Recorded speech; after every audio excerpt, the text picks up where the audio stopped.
So in this video, I'm going to be painting up the Tyranid half of the Leviathan box, but I've employed some help this time with my wife Sarah. So I figured I would combine my favourite thing in the world with my 7th favourite thing in the world and see how that turns out. So Sarah's always been wanting to paint something cutesy up, so I figured what better way to introduce her to the world of Warhammer with these? What did you call them?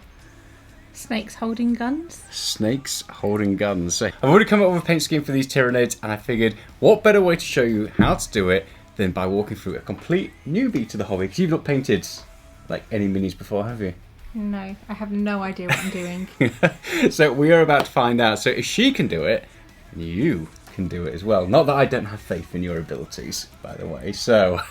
Well, I don't have faith in my abilities, well, so... That's alright then.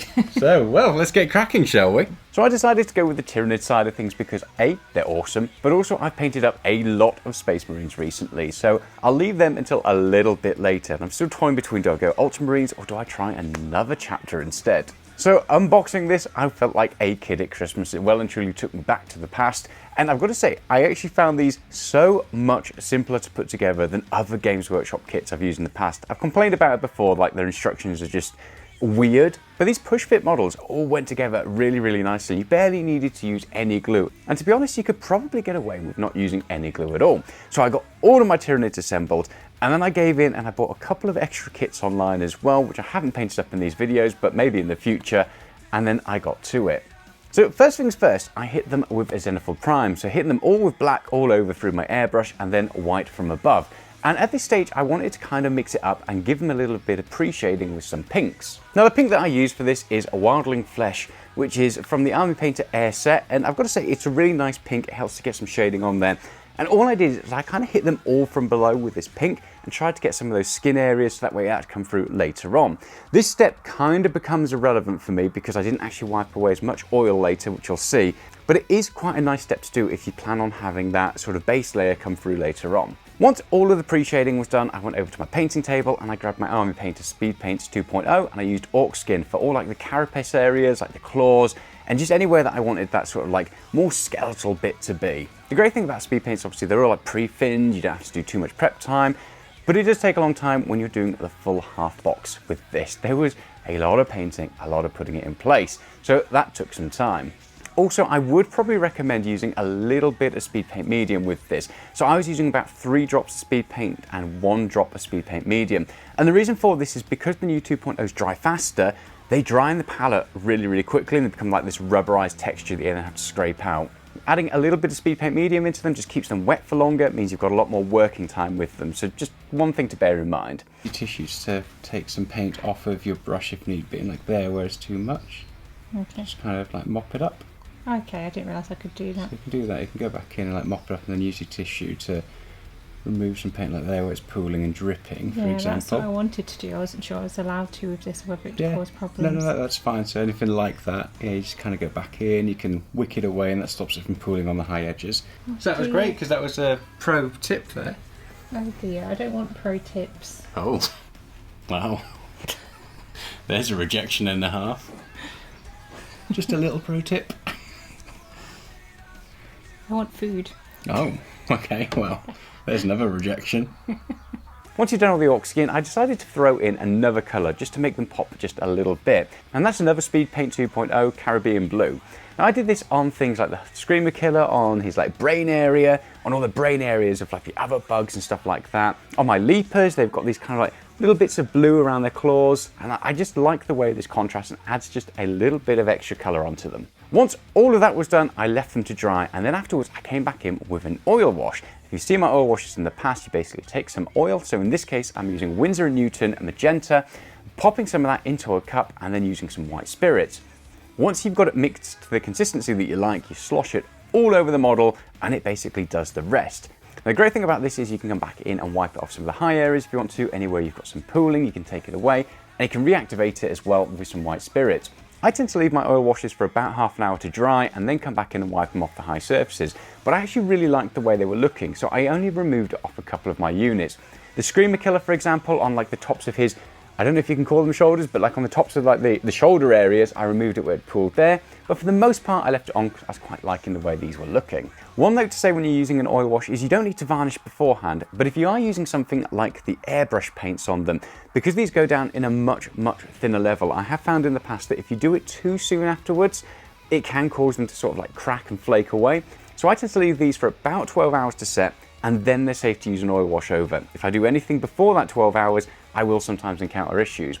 Anything like the Army Paint speed paints or normal acrylic paints, I've had no issues at all, so I never varnish beforehand. Once my oil wash was down, it was time to move on to the highlighting stage, and this is really fun. It can get a bit tedious on some of the units, especially when you've got so many infantry units to do, but basically grab your wet palette. It's using a disaster. Oh no.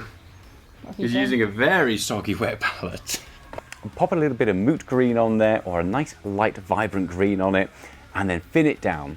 Now they always say you want to have like your glazes to a consistency of like milk, and I'm terrible at getting my consistency right, so I always kind of mix them a little bit too thick and a little bit too thin and kind of push and pull it. Just practice on your models and find what works for you. But you don't want it to be too thick because otherwise it stands out like a sore thumb, and you don't want it to be too thin because otherwise it's just not doing anything. But go across all the carapace areas, anywhere where you've got that ox skin down already, and start to lighten it up and really bring out some of those sharp edges. On anywhere like the carapaces or the flatter areas, I tried to make these, I suppose, like these lines that I drew towards the edges. I quite like the way that looks. It almost looks insectile, if that's a thing, and I just like the effect of it. Once you've done all of your units with your moot green, you might want to go back over some of them just to really bring out some of those green edges. I wouldn't do it on the infantry because you might go mad, but maybe moving across on sort of like your big main character type ones and your big units, and just bringing out some of those edges with another layer of moot green. Once you've done that, it's on to the Flash Gits Yellow, or a nice really bright yellow, whatever you've got in your painting kit.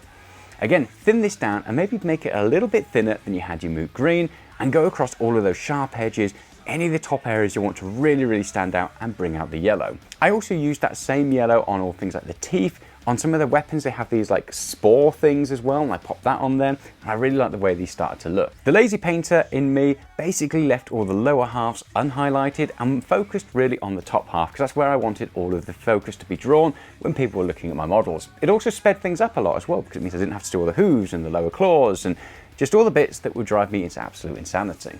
Moving across onto the bases, I use some ground texture by Vallejo and slap that on them. And all I do is I just go around it, slap it on, and then I use the thumb to clean the rim. Leave that to dry for about 12 hours, and then I went in with some contrast paint Flesh Tearers Red, slap that over, and if you want, you can go back in with a dry brush of like a cream to kind of give it this sandy texture, and then you are pretty much done. You just need to rim your bases with black, of course, and then the models are ready. There's a few extra touches that I want to do on these models. Some of them have some extra texture around their feet that I need to do, but for the most part, they're pretty much done. I do need to go back in and get all of my infantry highlighted, but that'll be for another time. So yeah, I'm really happy with the color scheme of this. I think they really pop on the table and they stand out great. The little bits of blue that I added, and that was quite a last minute thought that I had, just helped some of those units to stand out a little bit more than some of the others. And all in all, I'm really happy with these. As you can see from Sarah's model as well, which I've got up on screen for you, it actually turned out really well. So this paint scheme is really easy to do, and I've got to say, these sculpts and these models really lend themselves to anybody getting into the hobby and just wanting to paint them up really quickly. It didn't take me too long, and for Sarah painting up her first model, it actually came out really well. So after Sarah painted up her model, unfortunately my 5-year-old decided he wanted to have a go as well. Now if this isn't an advert for using contraception, I don't know what is. But here's his final model, and actually it's not too bad. Ultimately, I think the oil wash on these models really works well. Even if you just primed them and then used a couple of oil washes over these, they would really capture a lot of those colors and a lot of those details and end up standing out on the table quite well. You wouldn't need to do too much more for these. So even if you're an amateur painter, doing Tyranids, and it's your first time getting into it, an oil wash is probably a good way to go. Thoughts? Easy? Hard? Difficult? Easier than I thought. I don't think it's exactly a work of art on my part, but it's been an experience and quite relaxing. Perfect. So it's not too hard to get it to this standard. So hopefully that's going to be easy enough for you lot to follow along with. If you want to see Sarah do some more videos, we've obviously got a Space Marine half of the box left to do. You want to paint some massive muscular men, don't you? Yes. They're in big thick armour, so you don't really see any of the muscular stuff, but you know, you can save that for me. So So hopefully this is a really easy to follow guide for you guys, and let us know what would you like us to paint up next. Do you want us to do the Space Marines? What chapter would you like us to do? And do you want to see Sarah in some more videos as well? So I hope you've enjoyed that video. If you have, hit the like and subscribe button, come along for some more content in the future, and I'll see you soon. And I will leave you off with some glory shots of all of these models.